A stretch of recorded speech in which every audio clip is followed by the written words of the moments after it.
Okay, so yung number 1 is foundation of love. Okay. Sabihin po natin, foundation of love.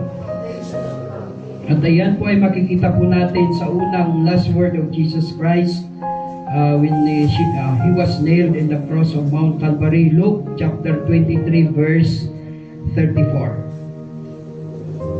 Luke chapter 23 verse 34, it says that, Father, forgive them because they don't know what they are doing. I repeat, sabi ni Jesus Christ, Father, forgive them because they don't know what they are doing.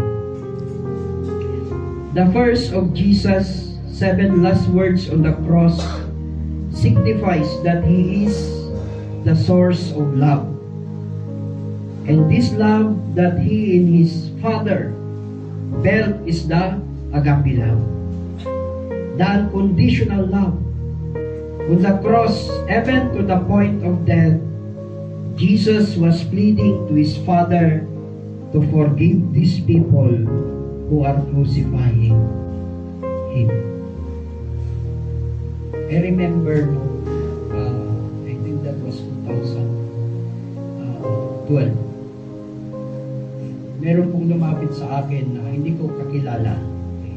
Sabi niya, Engineer, pwede bang sumama sa'yo? Then, medyo may katandaan na, siguro mga 52 years old. Sabi ko, hindi mo ako kilala. Then, nagpakilala siya galing sa Mindanao. Pumunta lang ng Manila para makipagsapalaran. Sabi ko, paano mo nalaman yung pangalan ko? Nagtanong ako po sa guard ng subdivision.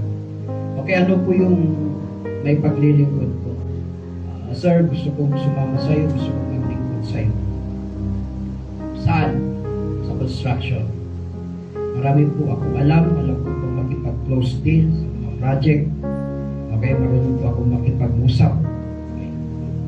So, syempre, Kristiyano po tayo. Gusto natin maraming matulungan. Sabi ko sa kanya, walang problema. Sige, bukas, sabihin mo yung credentials mo, then you will come to me. And then, maagang-maaga, may tumutuktok sa bahay siya. Sabi ko sa kanya, okay, Ray ang pangalan. That, simulan na natin yung business. So, introduce ko siya sa aking pamilya. And then, to cut the story short, talagang, inano ko siya na parang kapatid. Okay? Nalagaan ko, binigyan ko ng accommodation, lahat libre. Okay, so sa aming pagsasama ng 3 years ay marami po siyang nakuha project para sa amin.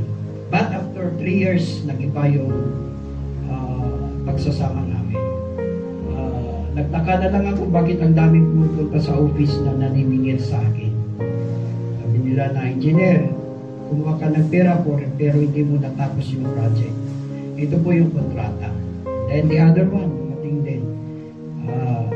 Nagsisingil ka pero asan yung accomplishment? So, binigyan ko lahat ng kontrata, nakapangalan sa akin. Pero sabi ko, paano ko nakuha ang mga project na yan? Wala yung tinanggap ko sa bahay ko, ay nag-tridor pa lang. Ginamit ang pangalan ko para sa mga project. So, siya lahat ang nag-sign, endorse yung aking firma, pati na rin sa mga cheque. So, medyo masakit sa aking kalooban. As kung hindi siguro ako Kristiyano ay dapat idinimanda ko siya. Okay? Pero itong verse na ito, Father, forgive them because they don't know what they are doing. Naiparemind po ito sa akin. Kahit ganun yung ginawa nung inalagaan ko, okay? Kahit hindi ko kilala, tinanggap ko sa aking pamilya. Nung nakulong siya, ako yung nagano sa kanya, nagpalabas sa kulungan.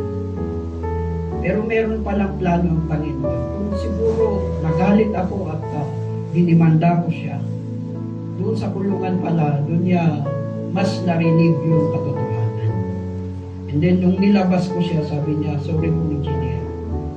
Ngayon, pupunta na po ako sa church ninyo. Kasi lagi kong ini-invite, kasama namin sa bahay, pero ayaw niya. Yun yung sabi niya. So, ganun pala if you forgive other people. This is the love Yung gustong sabihin ng Diyos sa atin. Yung gustong sabihin ni Lord Jesus, sabi niya, Father, forgive them because they don't know what they're doing. This is the agape love. This is the unconditional love. That even a person is not lovable because siguro public enemy number 1 o merong ginawa mo sa medyo masakit sa kalooban. Father, forgive them because they don't know.